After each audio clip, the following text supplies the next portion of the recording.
In series solution of differential equation of second order with variable coefficients, we were solving some important problems to clarify our concept. Now today in this regard, I am going to solve a particular problem. You can see here. The problem says that we have to solve this differential equation x y double prime plus y prime minus y equal to 0 in series. So see this equation. The given equation you can see is y double prime plus y prime minus y equal to 0.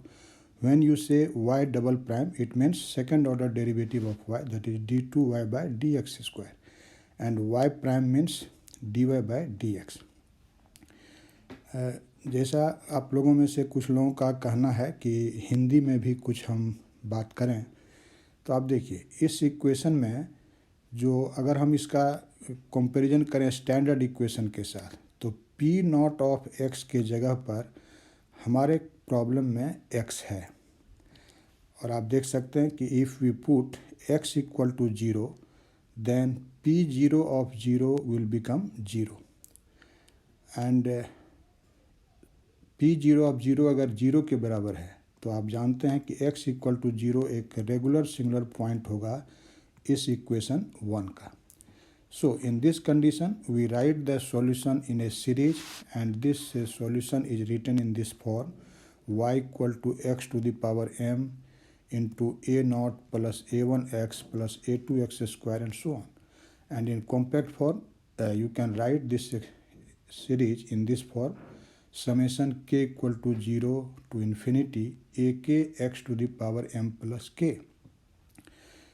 जैसा आपने working rule में देखा था कि इसके बाद हम लोग इस दोनों डेरिवेटिव को फाइंड आउट करते हैं सबसे पहले y प्राइम और y double prime, and for this we will find y prime, that is we will differentiate this equation, that is equation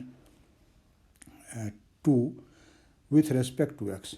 so अगर आप इसको डिफ्रेंशिएट करते हैं, सिंपल डिफ्रेंशिएशन है, आप देख सकते हैं x to the power m plus K का डेरिवेटिव x के रेस्पेक्ट में क्या होगा, m plus K into X to the power m plus K minus 1, and A के कोफिशिएंट यहाँ ऑलरेडी मौजूद है. After that we will find the value of second order derivative, that is d2y by dx square, and this will be what? This will be m plus k into m plus k minus 1 ak into x to the power m plus k minus 2. सो इस सारे derivative को आपने निकाल लिया, फिर y आपने already define कर दिया. अब हमारा स्टेप क्या होता है, अब हम y प्राइम और y डबल प्राइम ये तीनों वैल्यू हम लोग पुट कर देते हैं जो हमारा गिवन इक्वेशन है. And what is your given equation? You can C our given equation is defined here in equation 1. This is x y double prime plus y prime minus y equal to 0. तो इसमें अगर हम लोग इसको put कर दें तो first term में x है, x लिखा, और y double prime, this is the value of y double prime, you can C. And second term में क्या है हमारा, सिर्फ है हमारा y प्राइम. तो y प्राइम का वैल्यू आपने निकाला है, उसको आपने यहाँ पुट कर दिया. एंड थर्ड टर्म में है माइनस वाई, सो y का वैल्यू फिर यहाँ पर हमने पुट कर दिया, and this will be equal to 0. Now we will expand these terms to some of the numbers. कुछ संख्याओं तक हम इसको एक्सपेंड करेंगे, और आप देख सकते हैं कि यहाँ फर्स्ट टर्म में x से ऑलरेडी मल्टीप्लाइड है, इसीलिए हम x से ऑलरेडी इसको मल्टीप्लाई करते हुए ही एक्सपेंड कर रहे हैं. तो देखिए अगर x का पहला वैल्यू लिखेंगे 0 तो यहाँ k 0 हो जाएगा, k 0 हो जाएगा, इसका मतलब बचेगा m इंटू एम माइनस 1, और a के को आपने 0 लिया इसीलिए हो जाएगा a 0, and x to the power m plus K minus 2, k को हम लोगों ने 0 लिया है, so this will be m minus 2, और एक x जो यहाँ है उससे जब मल्टीप्लाई करेंगे तो x to the power m minus 1. So this is the first term of first series. Now we will take k equal to 1. k का वैल्यू, दूसरा वैल्यू 1 रखेंगे, और 1 रखेंगे तो k को सारे जगहों पर आप 1 कर दीजिए, तो this will be m plus 1 into M, यहाँ 1 और माइनस 1 कैंसिल हो जाएगा, और a के, तो that will be a1 x to the power, k का वैल्यू 1 रखना है और x से मल्टीप्लाई भी करना है, तो so this will be a1 x to the power m। फिर k का वैल्यू 2 रखिए, तो टर्म हो जाएगा m plus 2 into m plus 1 into a2 x to the power m plus 1। फिर k का वैल्यू 3 रखिए, तब आपको यह टर्म मिलेगा जो आप देख रहे हैं यहाँ पर। अब इसी तरह से हम लोग अब इस सेकेंड टर्म को एक्सपेंड करेंगे। यहाँ किसी फैक्टर से मल्टीप्लाई नहीं करना, एब्सोल्यूट टर्म है यह, तो k का वैल्यू फिर 0 से स्टार्ट करेंगे, k equal to 0, so this m plus k will be simply m। So you can see here there is m, k is 0, so k will be a naught and x to the power m plus 0 minus 1, so this will be x to the power m minus 1। अब k का value 1 रखेंगे, तो this will be m plus 1, so you can see here there is m plus 1 and a1 and x to the power m plus 1 minus 1, plus 1 minus 1 cancel हो जाएगा, and this will be x to the power m। इसी तरह से आप k का value आप 2 रखिए, then this will be m plus 2, you can see from here, and this will be a2 x to the power m plus 2 minus 1, 2 minus 1 is 1, so this will be m plus 1। Again we will take the value k equal to 3, and that will be m plus 3 a3 x to the power m plus 2। और इसी तरह से last term में k का different value रखेंगे। आप देख रहे हैं कि लास्ट टर्म क्या है, एक summation over k 0 to infinity a k x to the power m plus k।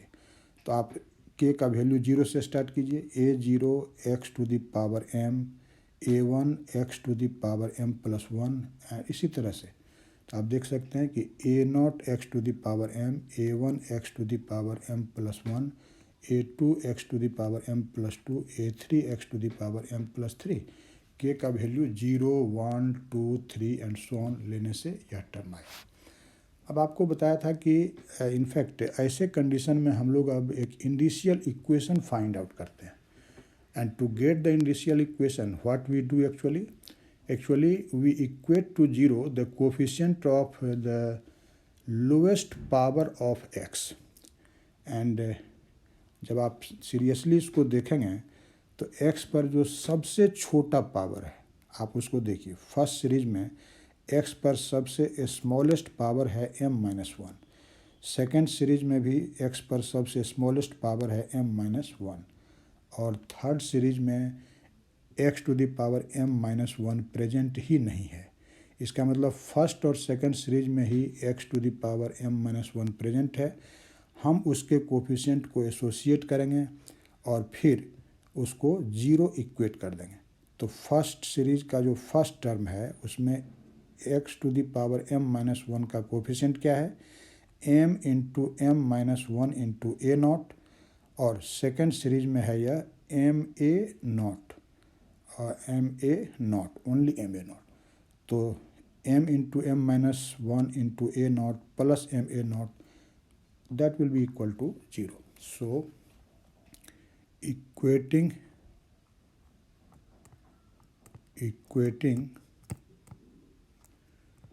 to 0 the coefficient of lowest power of x, that is lowest power of x है क्या, वाला x to the power m minus 1 we get। इससे हमको क्या मिलेगा, आपने अभी देखा है कि यह कोफिशिएंट है m into m minus 1 into a naught plus m a not, and this will be equal to 0. Now you can take this a naught as a common factor, and this will be m square minus m plus m into a naught and this equal to 0। Now जैसा कि आप जानते हैं कि a naught जो coefficient है that is not equal to 0 and here this m and m will cancel out, so definitely this second factor should be 0, and so we write m square equal to 0 and therefore m is equal to 0. In fact this is a quadratic equation, but we have got the value of m equal to 0. It means the two roots are equal. और दो root को आप लिखते क्या हैं, पहले root को लिखते हैं m1 तो m1 0 है, और दूसरे रूट को लिखते हैं m2 तो m2 is also 0. So this is the case when the two roots of the indicial equation is are equal. और दोनों रूट इक्वल होगा, वैसे कंडीशन में सॉल्यूशन हम लोग क्या लिखते हैं, ये आपने देखा है कि यह सॉल्यूशन इनफैक्ट ऐसा लिखा जाता है. देयरफॉर सॉल्यूशन होगा y equal to y of x when m is equal to m1 plus del y by del x when m is equal to m2. ये आपने सीखा था कि ये हम सॉल्यूशन लिखेंगे इस डिफरेंशियल इक्वेशन का अगर दोनों रूट इक्वल हो जाता है तब. तो ध्यान रखना है कि अब हमको दो सॉल्यूशन इंडिपेंडेंट सॉल्यूशन पता करना होगा. एक y ऑफ x उस समय जबकि m पहले रूट के बराबर हो, जबकि m m1 के बराबर है, इट मीन्स कि फर्स्ट रूट लेंगे, और दूसरा y को x के रेस्पेक्ट में डिफ्रेंशिएट कर देंगे, फिर m को दूसरे रूट के इक्वल कर देंगे, और फिर इस दोनों को ऐड करेंगे. ऐड करने के पहले एक आर्बिट्रेरी कांस्टेंट से इसमें मल्टीप्लाई भी कर देंगे c1 c2, क्योंकि this is equation of second order and solution of second order contains definitely two arbitrary constant. लेकिन इस सब को पता करने के पहले हमको अब जो अदर पावर्स है x का, उसके कोफिशिएंट को भी 0 इक्वेट करना होगा to get the values of other coefficients, that is a1, a2, a3 and so on. So we will equate to 0 the coefficient of x to the power m. m minus 1 वाले को किया था तो उसके just बाद क्या आएगा, x to the power m. So equating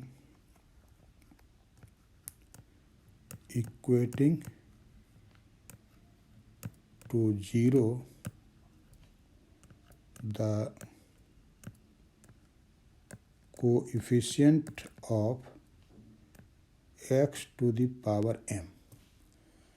and आप देख सकते हैं कि x to the power m का कोएफिशिएंट क्या सब है.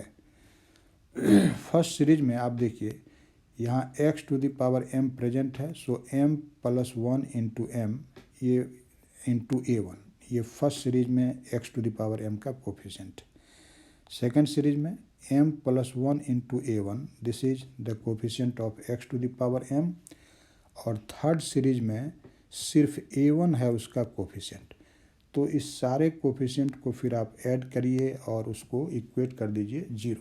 तो आप देख सकते हैं कि this will be m into m plus 1 into a1.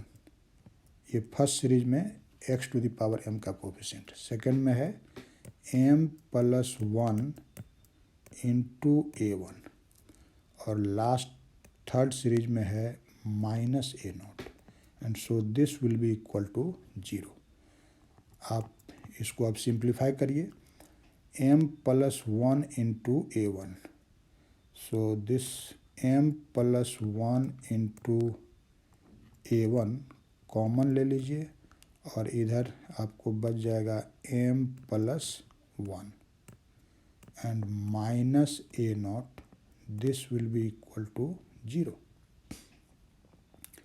तो आप देख सकते हैं कि this will be m plus 1 whole square into a1 and this equal to a naught. Simple calculation है. And therefore what is the value of a1? You can see this is simply a naught over m plus 1 whole square. Let us say this is equation 3, and from this you can find the value of this a1, and you know m is equal to 0, but we will put this value of m in fact sometime later. Now we will equate to 0 the coefficient of x to the power m plus 1. यहाँ आपने x to the power m के coefficient को 0 equate किया. अब उससे जो higher power है वह होगा m plus 1, उसके कोफिशिएंट को आप 0 इक्वेट करेंगे. सो equating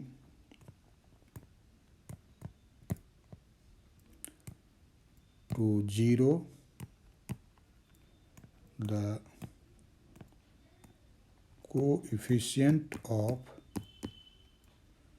x to the power m plus 1.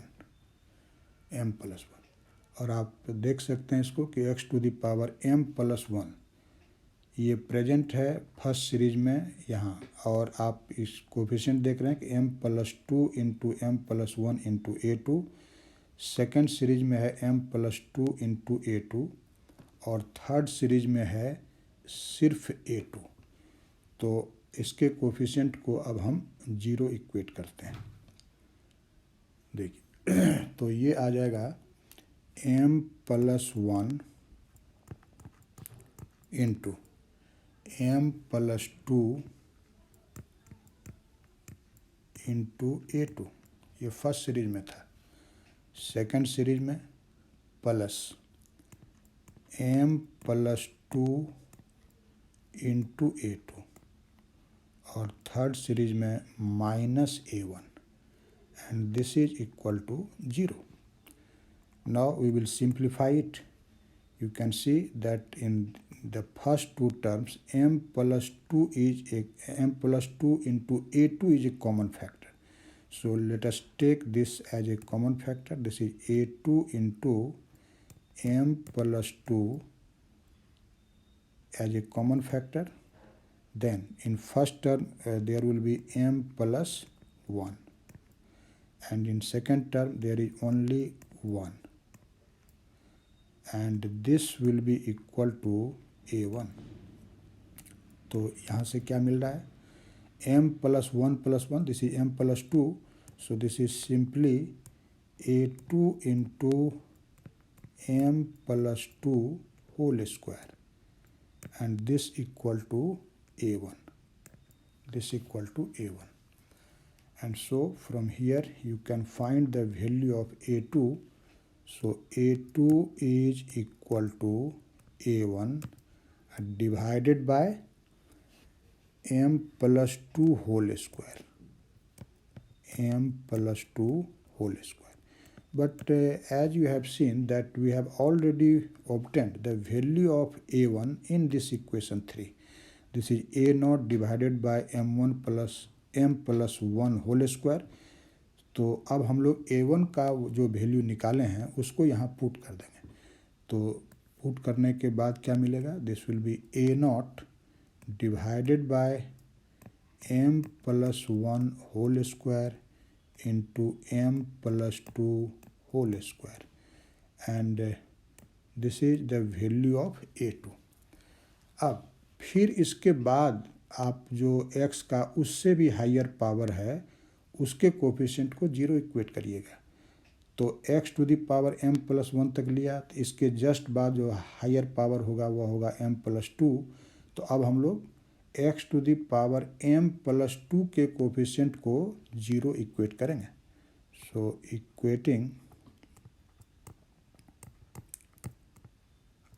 equating to 0 the coefficient of x to the power m plus 2, we get. आप फिर देख सकते हैं डिफरेंट सीरीज को कि x to the power m plus 2 का कोफिशिएंट डिफरेंट सीरीज में क्या है. अब देखिए फर्स्ट सीरीज में x to the power m plus 2 का कोफिशिएंट है m plus 3 into m plus 2 into A3, और सेकेंड सीरीज में यह है m प्लस 3 इंटू A3, और थर्ड सीरीज में है यह सिंपली A3। तो आप फिर इसके कोफिशिएंट को सेलेक्ट कीजिए और उसको जीरो इक्वेट करिए। तो क्या हो जाएगा, यह फर्स्ट टर्म में क्या था, m plus 2 into m plus 3 into A3, और सेकेंड टर्म में क्या था, m plus 3 into A3, and last term में है minus A2, and so this will be equal to 0। आप फिर देख सकते हैं कि m प्लस 3 इंटू A3 को कॉमन ले लेंगे तो m plus 2 plus 1 that is कि m प्लस 3 ही हो जाएगा। So this is m plus 3 whole square into A3, and that will be equal to A2, and so A3 will be equal to A2 divided by m plus 3 whole square. Now we have already obtained the value of A2 here in this equation 4, तो हम लोग अब A2 का value जो equation 4 में find out किए हैं उसे यहाँ सब्सटीट्यूट कर देंगे, and you can see what will be our result. This will be A0 divided by m plus 1 whole square into m plus 2 whole square into m plus 3 whole square. So this is equation 5.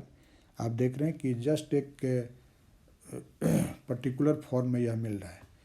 अगर हम लोग इसको इसी रूप में लिखते चले जाएं तो आप लास्ट जो फोर्थ टर्म होगा इसको देखते हुए बता सकते हैं कि अगर हम बाय इंडक्शन कहें कि व्हाट विल बी A4, तो आप इसको इजीली बता सकते हैं कि यह हो जाएगा A0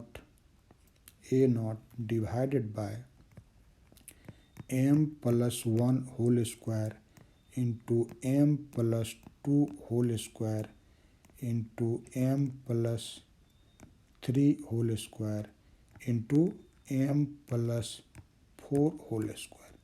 इसी तरह से आप कोई भी कोफिशिएंट बाय इंडक्शन बता सकते हैं। अब जब आपने सारे ऐसे कोफिशिएंट्स को निकाल लिया तो अब हम लोग इसका सॉल्यूशन क्या होगा इक्वेशन का वह लिख सकते हैं। आप देखिए कि सॉल्यूशन ऑलरेडी हम लोगों ने लिखा है यहाँ पर इक्वेशन नंबर 2 में। आप देख सकते हैं कि इक्वेशन 2 में सॉल्यूशन लिखा हुआ है कि this is x to the power m into A0 plus A1x plus A2x square and so on. तो इसी में वैल्यू हम लोगों को सारे कोफिशिएंट का पुट करना है। So therefore the solution is given as in accordance with equation 1. In equation 1 you have defined the solution, and you can see A0 into x to the power m is a common factor. So we will write the solution A0 into x to the power m, and बाकी जो coefficients है उसका value रखेंगे। A0 आपने common ले लिया इसीलिए first term में जो A0 होता है वहाँ 1 हो जाएगा, एंड प्लस सेकेंड टर्म में हम लोग लिखते हैं A1x, और A1 का वैल्यू आपने निकाला है A0 बाय m प्लस 1 का whole square. A0 already common है, सो हम लोग अब लिखेंगे इनफैक्ट A1x, तो so there will be x, और A1 का वैल्यू हो जाता है A0 बाय m प्लस 1 का होल स्क्वायर। तो A0 कॉमन है तो नीचे आ जाएगा m plus 1 whole square.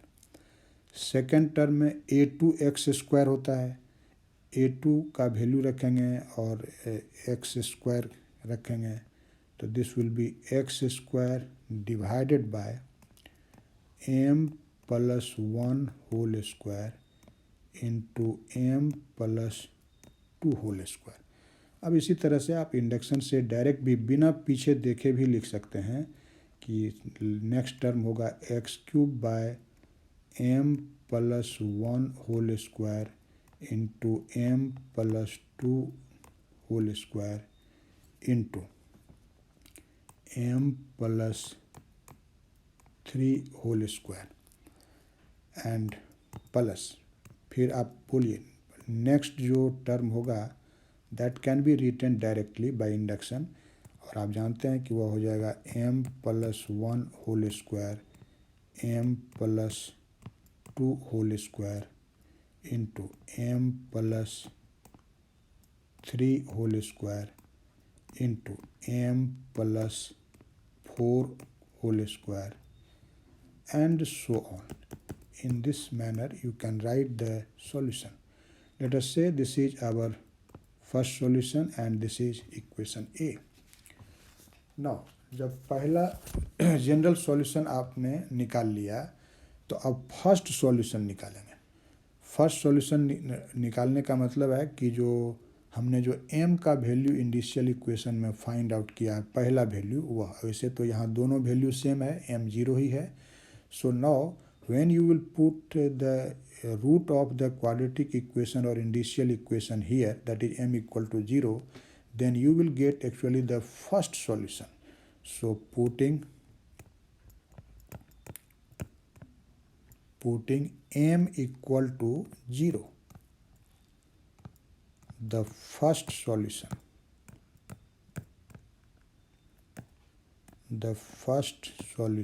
is, let us write this first solution by the symbol y1। तो y1 पता करना है, उसके लिए m को इस एक्सप्रेशन में जहाँ भी m है उसको 0 पुट कर देना। तो आप इजीली देख सकते हैं here will be a naught x to the power 0, और x टू द पावर 0 आप जानते हैं कि वह 1 होता है तो उसको नहीं लिखेंगे, and 1 plus x divided by m को 0 करना है, so here will be 1 square plus x square divided by फिर m plus 1 whole square m plus 2 whole square, you can see here, और m को 0 लेना है तो 1 square into 2 square, so this is 1 square into 2 square.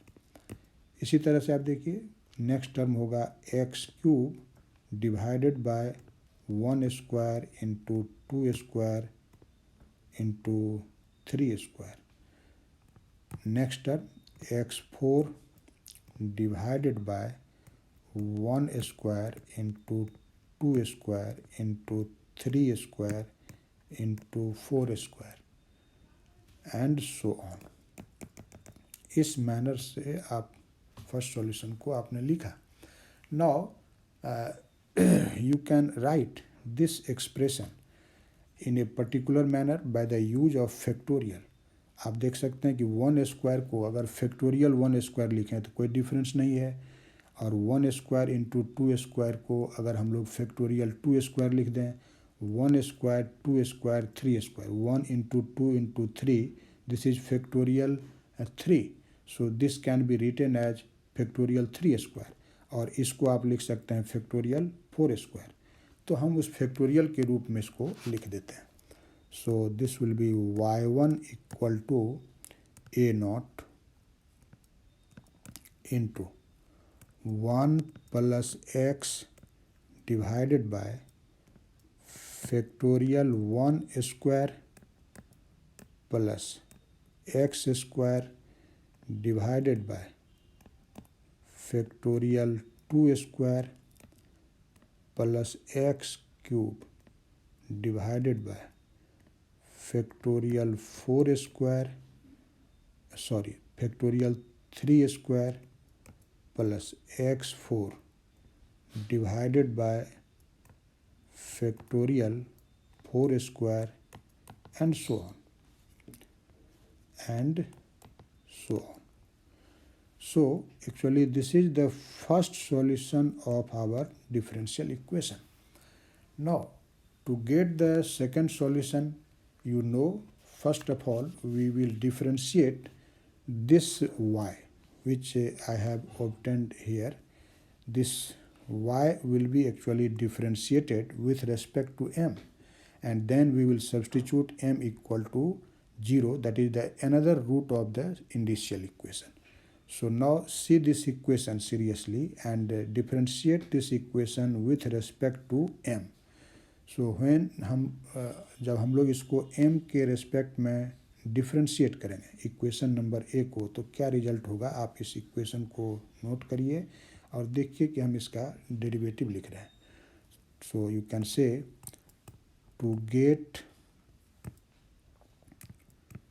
The second solution, to get the second not solution but independent solution, you should say second independent solution, we differentiate which equation? You can see here we will differentiate this equation A. Differentiate equation A partially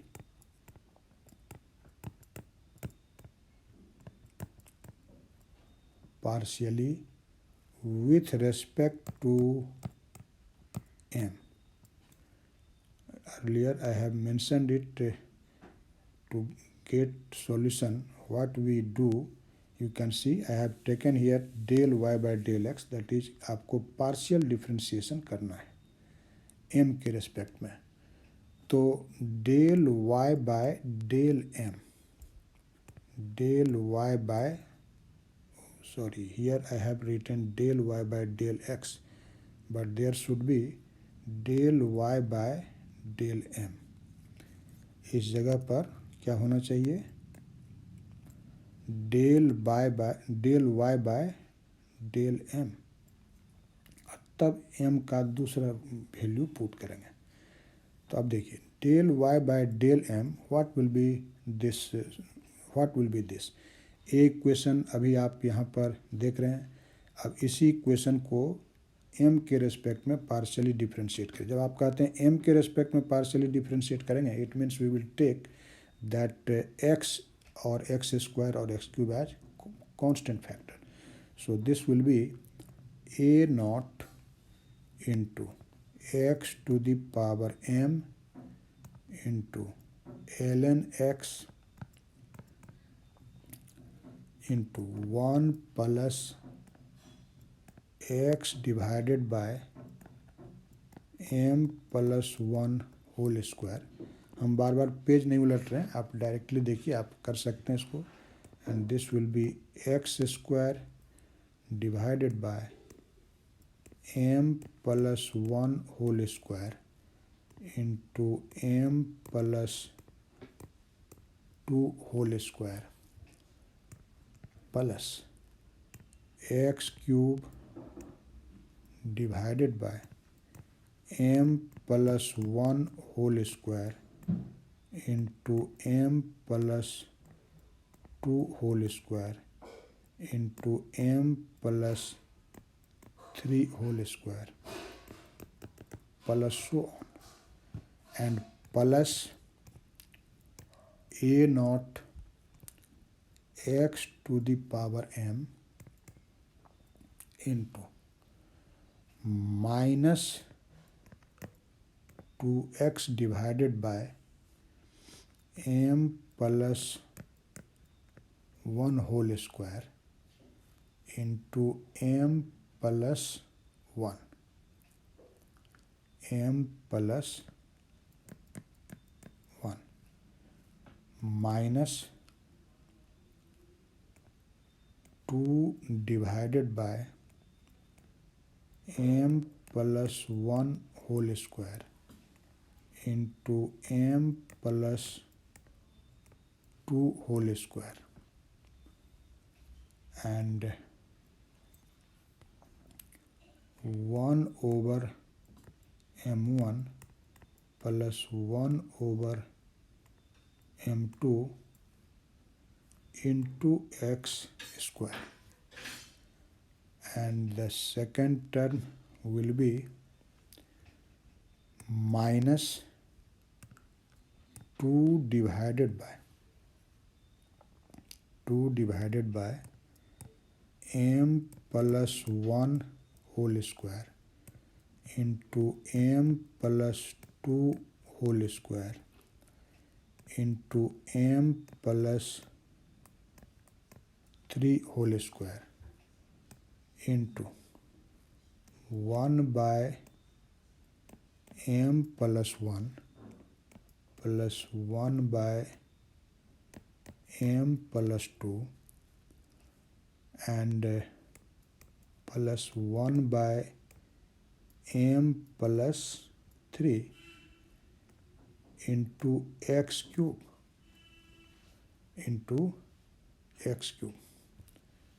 and plus so on.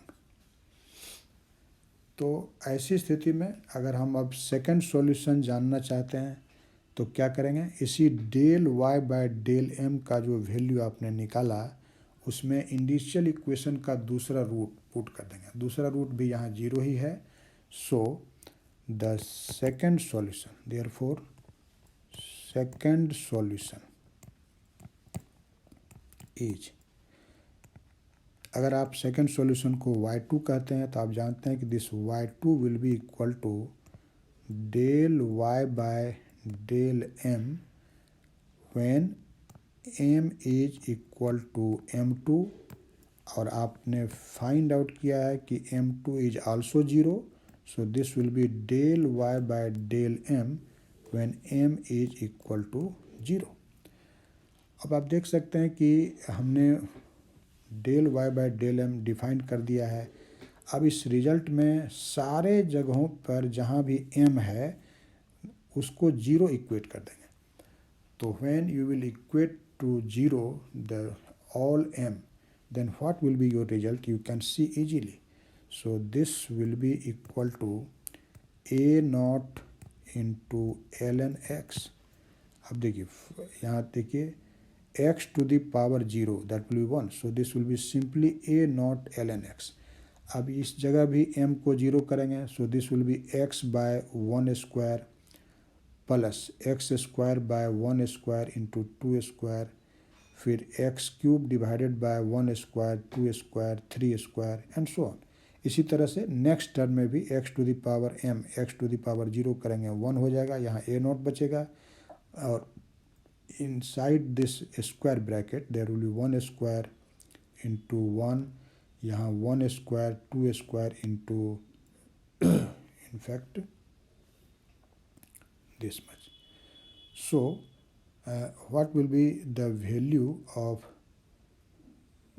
so in the first term we are getting in the first term here is in fact to m plus 1 and here is, sorry I have mistaken here, actually in this first term you can see in this first term there is in fact m plus 1 not only m, so you can see here this is m plus 1 by m plus 1, in first term there was m plus 1 and m plus 2 into x square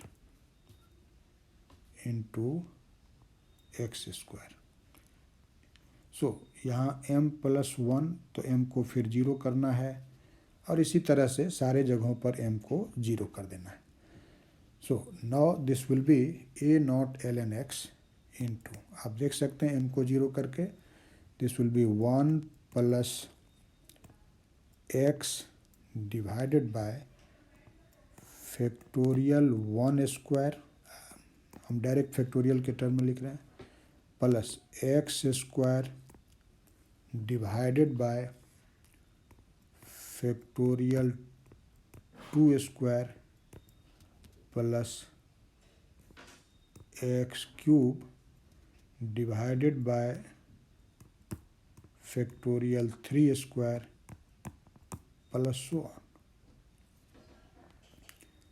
plus so on, and second term में minus 2a naught into x divided by factorial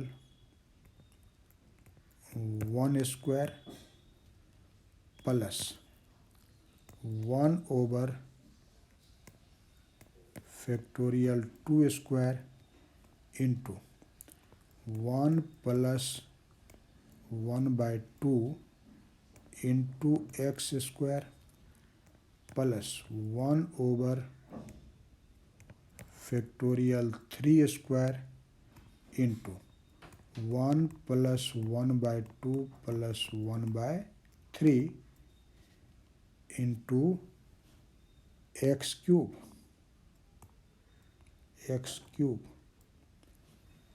and plus so on. अब इसको हम लोग थोड़ा सा simplify करके दोनों term को एसोसिएट करके लिखेंगे। और अगर आप देखें कि जो हमारा फर्स्ट सीरीज है, इसमें फर्स्ट सीरीज अगर इस ln x को हम छोड़ दें तो रिमेनिंग जो सीरीज है a naught into 1 plus x bye factorial 1 square x square by factorial 2 square x cube bye factorial 3 square and so on. तो आप देखिए कि आपका जो पहला सॉल्यूशन है y1 एक्चुअली वह वही है। तो हम इस सीरीज के जगह पर y1 लिख सकते हैं, केवल ln x से उसको मल्टीप्लाई करना है। This is in fact y1। So you can write this solution in this manner that y2 is equal to first solution y1 into ln x and minus जो हमारा अब दूसरा सीरीज है वह है minus 2a naught into x plus 1 by factorial 2 square into 1 plus 1 by 2 into x square plus 1 by factorial 3 square into 1 plus 1 by 2 plus 1 by 3 into x cube and plus so on. तो ये हम लोगों को मालूम हो रहा है दूसरा सॉल्यूशन। अब आप जानते हैं कि अगर हम कंप्लीट सॉल्यूशन जानना चाहते हैं तो what we will do, we will actually combine these two independent solutions linearly. So complete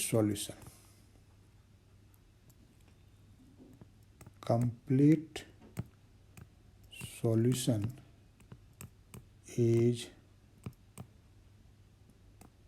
given as, you know, the complete solution will be what? This will be c1 into y1 plus c2 into y2. Here c1 and c2 are arbitrary constant.